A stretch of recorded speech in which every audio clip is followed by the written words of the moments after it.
2024 లేదా 25లో డిగ్రీ లేదా బీటెక్ చదివారా? సాఫ్ట్‌వేర్ జాబ్ కోసం ఎదురు చూస్తున్నారా? అయితే కోడ్ జ్ఞాన్ 100 డేస్ కోర్సులో చేరండి. జాబ్ సాధించండి.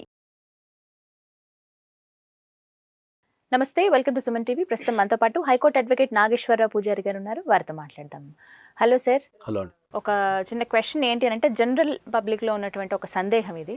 భార్యాభర్త పర్సనల్గా మాట్లాడుకునేటప్పుడు పర్టికులర్గా ఈ డివోర్స్ ఇష్యూస్లో నేను నీ కాల్ రికార్డింగ్ ఉంది ఇప్పుడు నా దగ్గర, ఇది ఒక ఆయుధంగా ఉంటుంది, నేను ఇది కోర్టుకి సబ్మిట్ చేస్తానని చెప్తూ ఉంటారు. అసలు కోర్టు ఇలాంటి వాటిని యాక్సెప్ట్ చేస్తుందా? ఒకవేళ యాక్సెప్ట్ చేస్తే గనక తర్వాత పరిణామాలు ఎలా ఉంటాయంటారు? జనరల్గా ఏంటంటే మనం ఒక వ్యక్తితో చేసే కమ్యూనికేషన్ ఉంటుంది కదా, ఆ కమ్యూనికేషన్ని బేస్ చేసుకునే కేసులు అంటే ఏర్పడుతూ ఉంటాయి జనరల్గా. ఇప్పుడు మన ఇద్దరం కమ్యూనికేషన్ చేసేసుకుంటాం, లేకపోతే ఒక బిజినెస్ కమ్యూనికేషన్ చేస్తాం, దాంట్లో మాట తప్పడం లాంటివి జరిగినప్పుడే జనరల్గా కేసెస్ అవుతుంటాయి. సో ఈ మధ్యకాలంలో మనకు వచ్చిన లేటెస్ట్ టెక్నాలజీ ఏంటంటే ప్రతి ఫోన్లో రికార్డ్ చేసుకుంటున్నారు. అవును సార్, ఆటోమేటిక్ రికార్డ్ ఉంటుంది. అది ఇర్రెస్పెక్టివ్ ఆఫ్ ద సిచ్యువేషన్ కావచ్చు, రిలేషన్షిప్ కావచ్చు, అది భార్య కావచ్చు, భర్త కావచ్చు, ఆటోమేటిక్గా రికార్డ్ అయిపోతున్నది. అది ఆ రికార్డ్ అయిపోయిన తర్వాత ఏదైనా గొడవ కాగానే అది పట్టుకొని వచ్చేస్తున్నారు. సార్ ఇక నా దగ్గర కాల్ రికార్డు ఉంది సార్, ఇక చూడండి సార్ అని చెప్పి మాట్లాడుతున్నారు.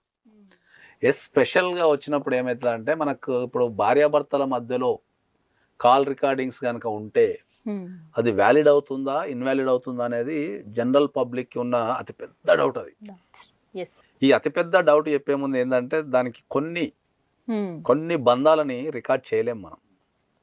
ఓకే, అవి రికార్డ్ చేసినా కూడా కోర్టు ఇన్వాలిడ్ చేస్తుంది, యాక్సెప్ట్ చేయదు. అది కొన్ని బంధాలని మనం రికార్డ్ చేయడానికి లేదు. ఒకవేళ మనం వాటిని రికార్డ్ చేసినా కూడా కోర్టు యాక్సెప్ట్ చేయదు అవి ఎప్పుడైనా కూడా. సివిల్ కేసులలో అయితే యాక్సెప్ట్ చేయదు, క్రిమినల్ కేసులలో అయితే తీసుకుంటారు. అది క్రిమినల్ కేసు వేరు, సివిల్ కేసు వేరు. సివిల్ కేసులలో కాల్ రికార్డ్స్ ని, భార్యాభర్తలు మాట్లాడుకున్న కాల్ రికార్డ్స్ ని కోర్టు యాక్సెప్ట్ చేయదు. ఓకే, ఓన్లీ ఈ రిలేషన్ కేనండి, ఇంకా వేరే అదే కొన్ని రిలేషన్స్ అండి. అందుకనే కొన్ని రిలేషన్స్ లో ఏమొస్తుంది అంటే, భార్యాభర్తలు, అడ్వకేట్ అండ్ క్లయింట్ మధ్యలో కూడా దాన్ని రికార్డ్ చేయడానికి లేదు. ఒకవేళ రికార్డ్ చేసినా కూడా కోర్టు పరిగణలోకి తీసుకోదు. ఓకే, ఎందుకంటే వీటిని ఏమంటారు అంటే ప్రివిలేజ్ కమ్యూనికేషన్ అంటారు.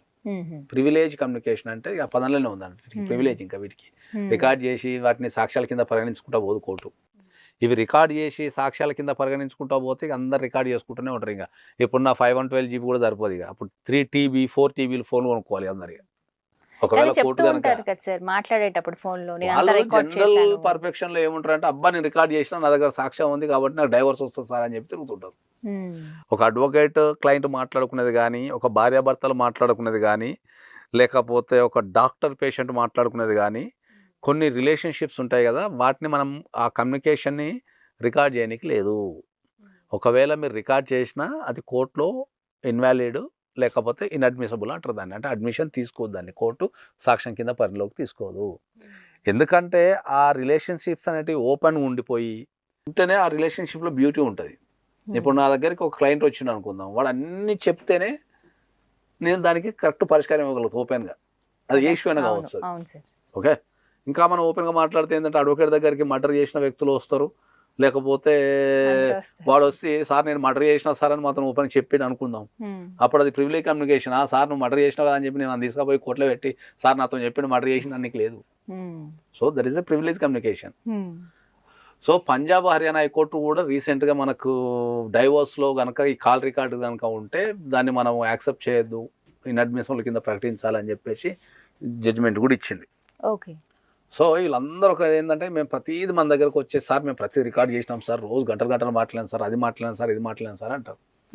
డైవోర్స్ విషయానికి వచ్చినప్పుడు ఏంటంటే, ఒకవేళ ఓపెన్గా మాట్లాడితే ఒక రికార్డు ఆధారంగా చేసుకొని ఏదన్నా ఒక కోర్టు డైవోర్స్ ఇచ్చింది అంటే అందరు రికార్డు మీదే పడతారు. వదిలిపెట్టేసి అదే రికార్డింగ్ చేసుకుని తిరుగుతుంటారు. ఇక కాబట్టి ఎస్పెషల్లీ డైవోర్స్ కేసులో కనుక ఏదన్నా బంధాన్ని కనుక మనం రికార్డ్ చేయాల్సి వస్తే అది కోర్టు ఇన్అడ్మిసిబుల్ కిందనే ప్రకటిస్తుంది. కానీ అది మళ్ళీ క్రిమినల్ కేసులలో మళ్ళీ పనిచేయదు, మళ్ళీ క్రిమినల్ కేసులలో పనిచేస్తుంది. కాబట్టి క్రిమినల్ కేసులలో తీసుకుంటారు, డైవర్స్ కేసులలో తీసుకోరు. ఇంకా కొన్ని మనం అన్నట్టు ఇంతకుముందు ప్రివిలేజ్ కమ్యూనికేషన్ కింద డాక్టర్ పేషెంట్ కానీ, అడ్వకేట్ క్లయింట్ కానీ, తర్వాత టీచర్ అండ్ స్టూడెంట్ కానీ, ఫాదర్ అండ్ మదర్ కానీ ఇది మన సన్ అండ్ ఫాదర్ కానీ మదర్ అండ్ ఇట్లా కొన్ని బంధాలని మనం అవి రికార్డ్ చేయడానికి లేదు అదేది మన ఓరల్ కమ్యూనికేషన్ మళ్ళీ రిటర్న్ గా ఉన్న ప్రతి డాక్యుమెంట్ తీసుకుంటాం రిటర్న్ గా చేసి దాని కమ్యూనికేషన్ అనం మనం ఓరల్ కమ్యూనికేషన్ మళ్ళీ రిటర్న్ గా ఏదన్నా చేసుకుంటే ప్రతి డాక్యుమెంట్ ని కోర్టు పరిశీలించాల్సి చెల్లుతాయి సో మనం పర్టికులర్ చెప్పేది ఏంటంటే ఒక ఫోన్ రికార్డ్ అనేది పని చేస్తుందా పని చేయదా చేయదా అది కాబట్టి సివిల్ కేసులలో ఫోన్ రికార్డ్ అనేది పనిచేయదు క్రిమినల్ కేసులలో పనిచేస్తుంది ఎస్పెషల్లీ మనం మాట్లాడేది ఏంటంటే డైవర్స్ కేసులో పనిచేస్తుందా పనిచేయదు అన్నప్పుడు డైవర్స్ కేసు వరకే వస్తే పనిచేయదు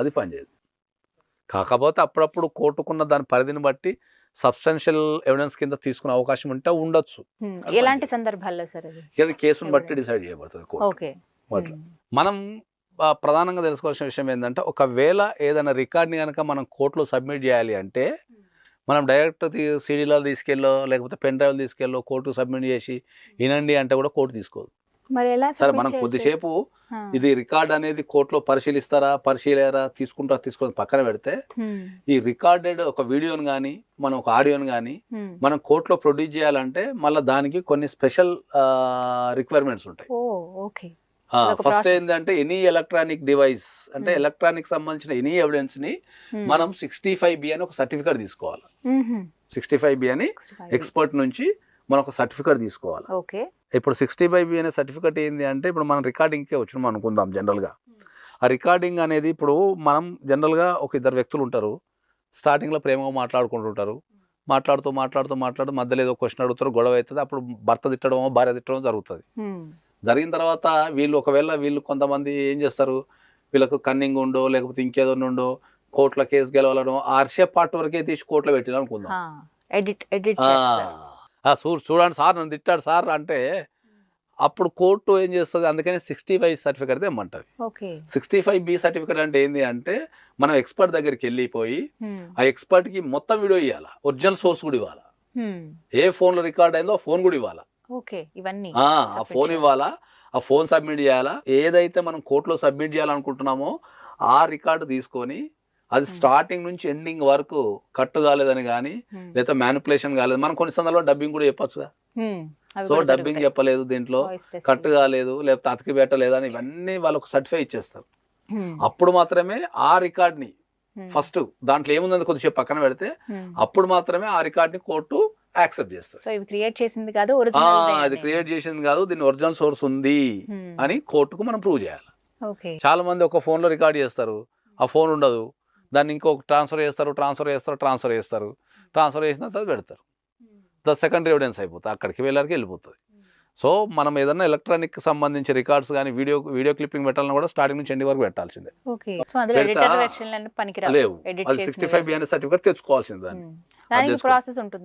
దానికి మళ్ళీ మనకు ల్యాబ్స్ ఉన్నాయి ఇప్పుడు మనకు ట్రూత్ ల్యాబ్ అని మనకు ఇక్కడ జూబ్లీహిల్స్ బంజారాహిల్స్ లో ఉంది వాళ్ళు ఇస్తారు సర్టిఫికేట్ అట్లాంటి ల్యాబ్స్ కొన్ని ఉన్నాయి వాళ్ళ దగ్గరికి వెళ్ళి మనం సబ్మిట్ చేసుకుంటే వాళ్ళు ఇస్తారు దాన్ని తీసుకెళ్ళి కోర్టులో సబ్మిట్ చేస్తే 65B ఉన్న దాన్ని కంపల్సరీ 65 ఒక మెయిల్ ఉంది అనుకుందాం ఒక మెయిల్ వెళ్ళింది ఆ మెయిల్ ఖచ్చితంగా వెళ్ళింది ఈ మెయిల్ నుంచి ఆ మెయిల్కి వెళ్ళింది వాళ్ళు చదువుకున్నారు ఇట్లాంటి మనం టెక్నికల్ గా కోర్టుకు ఎట్లా ఉంటది వాట్సాప్ చాట్ ఉంటది మధ్యలో నాకు నచ్చినవి డిలీట్ చేసుకొని పైది కిందిది కరెక్ట్ పెట్టేసి నేను స్క్రీన్ షాట్ తీసి నేను పెట్టచ్చు కదా సో ఈ వాట్సాప్ చాట్లు కానీ లేకపోతే మెయిల్స్ కానీ ఎనీ ఎలక్ట్రానిక్ ఎవిడెన్స్ కానీ కంపల్సరీ 65B అనే సర్టిఫికేట్ తీసుకుంటే కోర్టులో ఎలాంగ్ విత్ ఈ 65B సబ్మిట్ చేస్తేనే కోర్టు యాక్సెప్ట్ చేస్తుంది లేదంటే కోర్టు యాక్సెప్ట్ చేయదు సో ఎవరన్నా కన్నా గుర్తుపెట్టుకోండి తప్పని పరిస్థితుల్లో ఎక్కడ పెట్టాల్సి వస్తే మీరు కంపల్సరీ 65B అనే సర్టిఫికేట్ తీసుకోవాలా దాని ఒరిజినల్ సోర్స్ కూడా ఉండాలి ఎక్కడ రికార్డ్ అయింది అనేది ఒరిజినల్ సోర్స్ కూడా ఉండాలి